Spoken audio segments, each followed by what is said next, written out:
Assalamualaikum warahmatullahi wabarakatuh.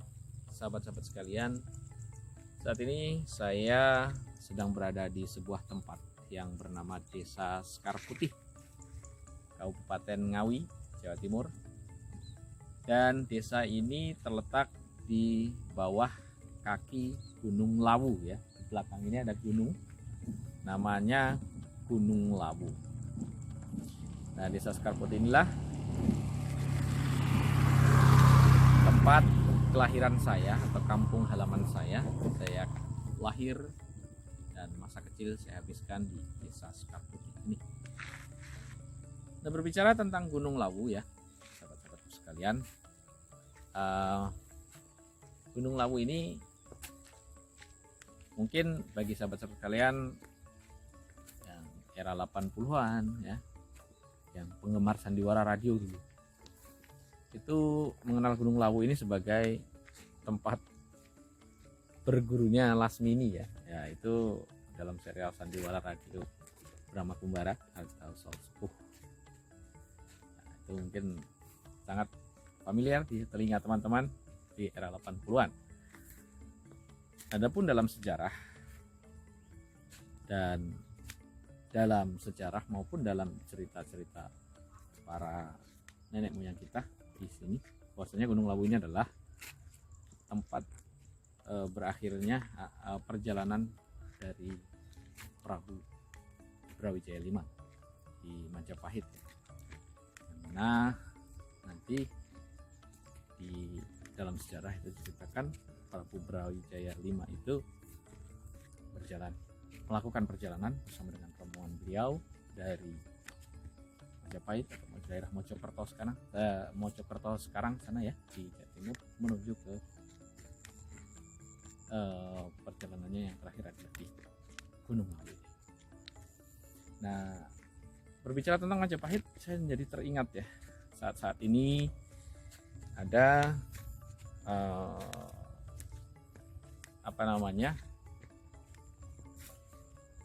beberapa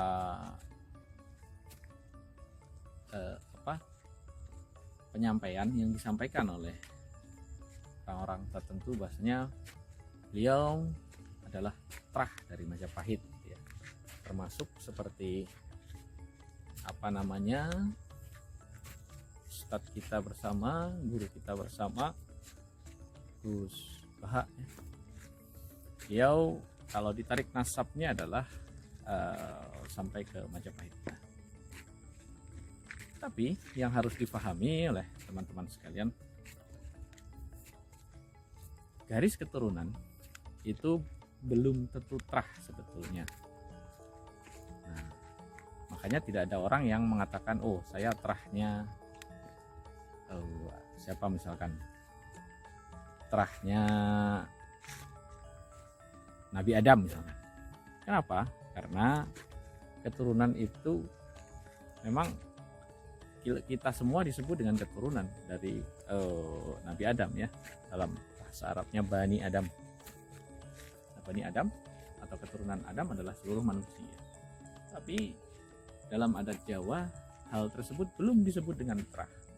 Kenapa? Karena trah ini terbatas teman-teman ya. Jadi trah itu, yang dianggap dengan trah adalah 18 keturunan sampai ke kita ya. Maksudnya bagaimana 18 keturunan? Jadi kalau saya di sini mempunyai keturunan, itu maka akan disebut dengan anak.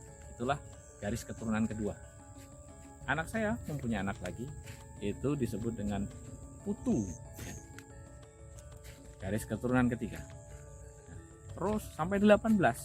Nah, sampai 18 inilah baru disebut trah. Setelah 18 keturunan 19, 20, 21, 22, nah itu sudah tidak disebut dengan trah lagi teman-teman ya. Itulah trah. Nah, bagaimana urut-urutannya? Saya mempunyai anak, itu disebut di adat Jawa dengan anak. Kemudian anaknya anak disebut dengan putu. Anaknya putu disebut dengan buyut. Anaknya buyut disebut dengan Canggah. Anaknya Canggah disebut dengan Wareng. Kemudian anaknya Wareng itu disebut dengan Udek-udek. Kemudian anaknya Udek-udek itu disebut dengan Gantung Siwur. Anaknya Gantung Siwur itu disebut dengan Kerupak Sente. Anaknya Kerupak Sente disebut dengan Galih Asem. Anaknya Galih Asem disebut dengan Kerupak Waton. Anaknya Kerupak Waton disebut dengan Cendeng. Anaknya Cendeng disebut dengan Giem. Anaknya Giem disebut dengan Menyaman. Anaknya Menyaman disebut dengan Menyo-menyo atau Menya-menya. Anaknya Menya-menya disebut dengan Trah Tumerah. Nah, Trah Tumerah inilah garis keturunan yang ke-18. Makanya kalau Trah dari si Anu, dia adalah sebetulnya paling tepatnya ya teman-teman adalah garis keturunan ke-18. Itulah Trah. Kalau garis keturunan ke-17 ya bukan Trah tapi Menyo-menyo. Nah, tapi untuk menyederhanakan, mengeneralisasi, biasanya garis keturunan dari 1, 2, 3, 4, 5, 6, 7, 8 sampai 18 itulah disebut dengan Trah. Itu masih Trah memang, karena masih dalam garis keturunan Trah. Nah gitu ya. Nah sekarang kalau dari Majapahit sampai sekarang itu masih disebut Trah apa enggak ya, tinggal dicek itu masih dalam garis ke-18 turunan itu atau bukan. Nah, kita sebagaimana kita tahu Majapahit kalau di dalam sejarah itu berakhir sekitar abad ke-14 atau tahun 1400 Masehi yang ditandai ya, ini versi sejarah yang ditandai dengan Condro Sengkolo. Condro Sengkolo ini adalah perlambang.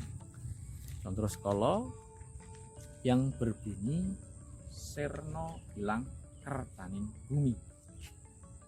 Serno Ilang Kertaning Bumi ini ada maksudnya, tersimpan angka di situ. Serno itu dianalogikan, namanya Serno itu tidak ada hilang, sama dengan kosong atau nol ya. Ilang juga tidak ada, kosong. Nah, juga disebut dengan nol. Kerto itu adalah ditafsirkan 4. Bumi itu adalah ditafsirkan, bumi itu kan hanya 1 ya. Maka perlambangnya lah angka 1. Jadi Serno Ilang Kertaning Bumi adalah kalau diangkakan 0041. Nah, itu kalau dibalik menjadi 1400. Itu oleh para sejarawan yang disebut dengan Condro Sengkolo, dan itu perlambang bahwasanya Majapahit berakhir pada abad ke-14 tersebut. Nah, itulah tinggal dicek garis keturunannya apakah masih lingkup 18 ini atau di atas 18. Misalkan kita keturunan ke-19 atau 20. Berarti ya secara terminologi atau secara pemaknaan Trah yang tadi kita sebutkan itu sudah tidak termasuk Trah. Seperti itu teman-temanku. Di video berikutnya akan kami jelaskan bagaimana kira-kira kita mengira-ira ya, mengira-ira kita ini garis keturunan keberapa dari Majapahit. Kita bisa mengira-iranya. Apakah kita sudah sampai generasi keberapa? Nah, nanti kita coba untuk kita ulik kembali. Kita akhiri, mudah-mudahan ada manfaatnya. Terima kasih. Wal 'afu minkum. Assalamualaikum warahmatullahi wabarakatuh.